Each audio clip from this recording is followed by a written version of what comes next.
October 1944. 3rd Army Headquarters, France. The mail came every morning. Dozens of letters, most of them routed directly to the correspondence staff. Standard procedure, condolence requests, complaints, inquiries. The staff handled them. Patton never saw most of them. But Major Davenport had learned over 2 years to recognize the ones that were different. This one was different. He read the first paragraph standing at the mail table.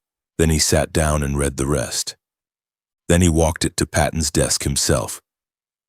Patton was reviewing maps. He looked up, saw Davenport's face. He took the letter without asking what it was. He read it in 3 minutes. Then he set it down and looked out the window for a long time. The letter was from a woman named Margaret Colton, 53 years old, from a small town outside Columbus, Ohio. Her son, Private First Class Robert Colton, had been killed 6 weeks earlier during a river crossing in France, 21 years old. 3rd Army, Patton's command. The letter was not what Davenport had expected it to be when he first saw the handwriting on the envelope. It was not angry. It was not demanding. It was not asking for explanations or apologies. It was asking for one thing only. She had written, "I know you are very busy and that many mothers have lost sons, and I am not asking for special treatment. I am only asking for the truth, not the official truth. The truth. Was my son afraid at the end? Was he in pain? Was he alone? These are the questions that keep me awake. I have the official letter. It tells me he died in service of his country and that he was brave. I know he was brave. I raised him. I am asking you to tell me something the official letter cannot. Please." Patton read the letter twice more that afternoon. This is what he wrote back. "Before we continue, make sure you subscribe. We tell the World War II stories that show what the war cost the people who weren't in it." Margaret Colton had not expected a response. She had sent the letter because not sending it had become impossible, because she had been lying awake for 6 weeks composing it in her head, and writing it down and mailing it was the only way to stop. She had addressed it to General Patton because Robert had spoken of him in his letters home. Not always reverently. Robert was not a reverent young man, but with a particular kind of respect that Margaret recognized. The respect you had for someone you knew was paying attention. She had not expected the general to be paying attention to her. The response arrived 3 weeks later. Not a typed form letter, not a staff reply on official stationery. A handwritten letter, 4 pages. Patton's own handwriting, which she would later describe to her sister as the handwriting of a man who wrote quickly and meant every word. She read it at the kitchen table on a Tuesday afternoon in November. The autumn light coming through the window. The house quiet in the way houses are quiet when someone who used to live in them is gone. She read it 4 times before she put it down. Patton had not known Robert Colton personally. 3rd Army had 250,000 men. No general knew them personally. But when he decided to respond to Margaret's letter himself, he had done something first. He had called for the after-action report from the river crossing. He had called for the names of the men in Robert's unit who survived. He had asked Davenport to reach 2 of them by telephone. It took 4 days. Then he sat down and wrote. He wrote, "Mrs. Colton, I am going to answer your questions as honestly as I can. I will tell you what the men who were with your son told me. I will not make anything better than it was because you asked me not to, and because you deserve the respect of the truth." He wrote, "Your son was not alone. He was with his unit. He was with men he had trained with and fought beside for 8 months. In my experience, which is considerable, men in that situation are not alone in the way civilians fear. They are held by the presence of the men beside them in a way that is difficult to describe to someone who has not experienced it. Robert was held that way." He wrote, "Was he afraid?" "Yes." Every soldier is afraid at a river crossing. The ones who tell you otherwise are lying, or they have stopped feeling things entirely, and neither of those is something to want for your son. Fear in a soldier is not weakness. It is proof that he understood the situation clearly and went forward anyway. That is the only real definition of courage I have ever found. Robert had it. He wrote, "Was he in pain? I am going to tell you what the men told me, and I am going to trust you to receive it. He was hit once. It was fast.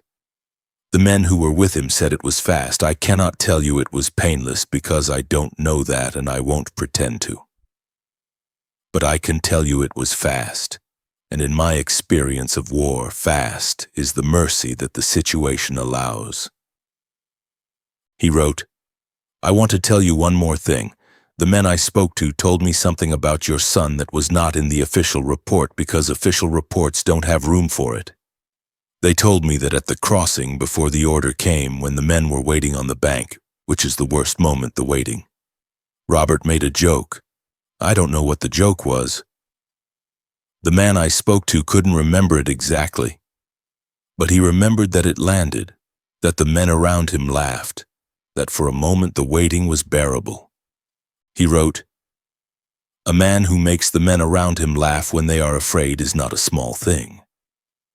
I have commanded 250,000 soldiers, and I am telling you that is not a small thing. It is, in fact, one of the rarest things there is." He wrote, "I am sorry for what you have lost. I am sorry in the specific way that a man who sent your son to that river can be sorry, which is not the same as ordinary sorrow.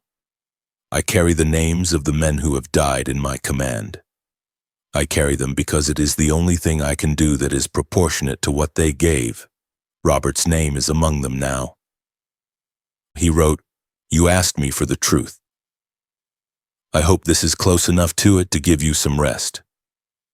He signed it, G.S. Patton, General. Margaret read the letter 4 times that Tuesday afternoon. Then she folded it carefully and placed it in the wooden box on her dresser where she kept the things that mattered most. Robert's first school photograph, a letter he'd written her from basic training, his father's watch. She wrote back the following week, a short letter. She told Patton that the part about the joke had done something she hadn't expected. She said, "I knew he would do that. I could hear him doing that. You gave him back to me for a moment in a way I can't fully explain. I am grateful." She wrote, "I have one more question if you'll allow it. The official letter said he died in service of his country. You are the man who asked him to die in service of his country. I am not asking this in anger. I am asking it sincerely. Was it worth it? Was the crossing worth what it cost?" The letter sat on Patton's desk for 2 days. Rayfield looked at him. It was an unusual request. He thought about it carefully. He said, "I thought about the order. I understood the order. I understood why the order existed. Holding position prevents the kind of uncoordinated advance that gets people killed and operations tangled. That logic was sound, but the order was written at 0600 based on information from 0500. The situation at 0730 was different from the situation the order was written for. The order was correct for the situation it was written for. It was not correct for the situation I was standing in." Patton said, "And you trusted your own assessment over the standing order of a 4-star general?" Rayfield said, "Yes, sir." Patton said, "Why?" Rayfield said, "Because I was there and you weren't." The tent was very quiet. Davenport, standing near the entrance, did not move. Rayfield held Patton's eyes. He had said the most dangerous sentence available to a captain under investigation for insubordination, and he had said it without flinching because it was true, and he had decided the night before that the only thing worth doing in that tent was telling the truth. Patton said nothing for a long time. Then he said, "What would you have done if you'd been wrong? If the gap had been a feint? If the column had been bait? If advancing had broken the pocket instead of sealing it?" Rayfield said, I would have been responsible for the failure of the operation and the deaths of the men who followed my order. I understood that when I gave it. Patton said, "And you gave it anyway." Rayfield said, "I gave it because I believed I was right, not because I was certain, because I believed it. There's a difference." Patton stood up. He walked to the map table.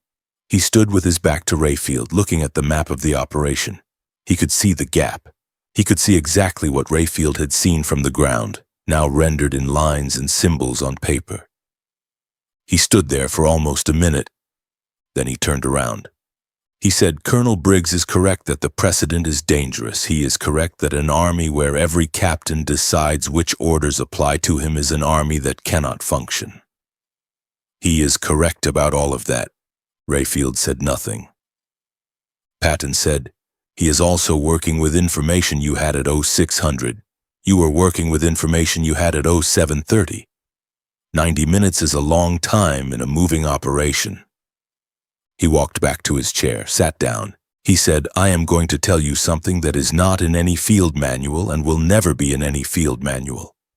Because if it were in a field manual, every lieutenant with an opinion would use it to justify doing whatever he felt like." "Are you listening?" Rayfield said. "Yes, sir." Patton said, "The order exists to serve the operation. The operation exists to serve the objective. When following the order destroys the operation, you are not serving the order by following it. You are hiding behind it." He let that sit for a moment and he said, "Most officers never face that situation clearly. Most of the time the order and the operation point the same direction and there is no choice to make. You faced it clearly. You made a choice. You were right. That combination, facing it clearly, choosing correctly, is rarer than courage under fire. Courage under fire is common. Clarity under pressure is not." Rayfield said nothing. He was listening very carefully. Patton said, "Here is what is also true. You could have been wrong. The margin between what you did and a catastrophic blunder was your judgment and your information and the flooded ground that the maps didn't show. Any one of those factors being different, and this conversation is very different. You understood that. You moved anyway. That is not something I can teach. Either a man has it or he doesn't." He looked at Rayfield directly. He said, "You have it." He picked up the investigation report. He wrote 3 words at the bottom, signed it, and handed it to Davenport. Davenport read it. His expression did not change. He had learned that too. Patton said, "You're not being disciplined. You're being promoted. Effective immediately, Major Rayfield. You'll take over Briggs's 2nd Battalion." Rayfield stared at him. Patton said, "Don't look surprised. It's a logical outcome. The man who closed the gap should be responsible for holding it." He picked up the next report. The meeting was over. Rayfield commanded the 2nd Battalion for the remaining 9 months of the war. He was wounded once, lightly, at the Rhine crossing. He finished the war as a lieutenant colonel. He went home to Memphis in July 1945. He worked in his family's hardware business for 2 years, then went back to school on the GI Bill. He studied engineering. He built things for 40 years. In 1971, he gave a long interview to a military historian studying Patton's command decisions. The historian asked him about the day he disobeyed the order. Rayfield said, "The decision in the field was not the hard part. The hard part was the night before I saw Patton. Sitting in that camp chair going through it, not looking for a way out, just making sure I understood what I had done." The historian asked him what Patton said that he remembered most. Rayfield thought about it for a while. Then he said the order exists to serve the operation, not the other way around. That sounds simple. It isn't. Most people spend their whole careers, military and otherwise, following procedures that stopped serving their purpose years ago because nobody stopped to ask the question. Patton asked it every time. That's why he moved faster than anyone. Not because he was reckless. Because he was always asking what the thing was actually for. He paused. He said, He also said clarity under pressure is rarer than courage under fire. I've thought about that for 30 years. I think he was right. And I think the reason he recognized it in me was because he had it himself. You can only see clearly what you already know how to see. The historian asked him one more thing. He asked, "Did you ever think in that tent that he might still punish you?" Rayfield said, "The whole time. Right up until he picked up the pen. I had no idea which way it was going to go." He shook his head slowly. He said, "That was the other thing about Patton.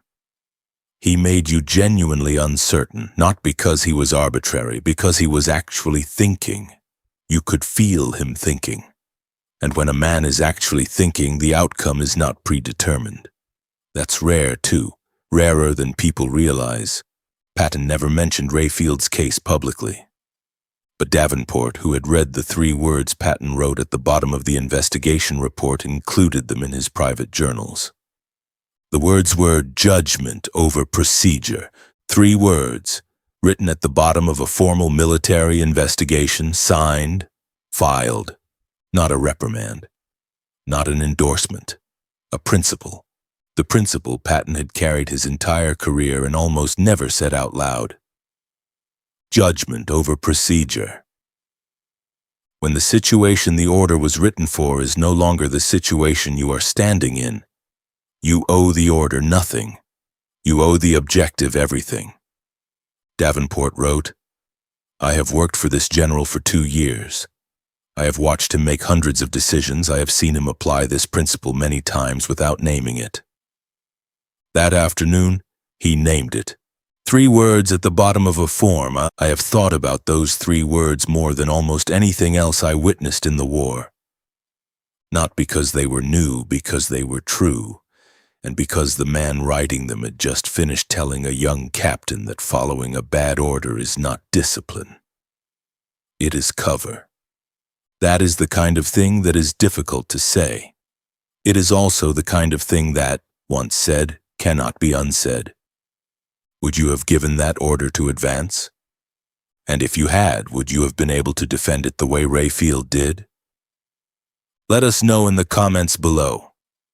And if you want more World War II stories, the ones about what real leadership looks like when the rules don't fit, make sure you subscribe.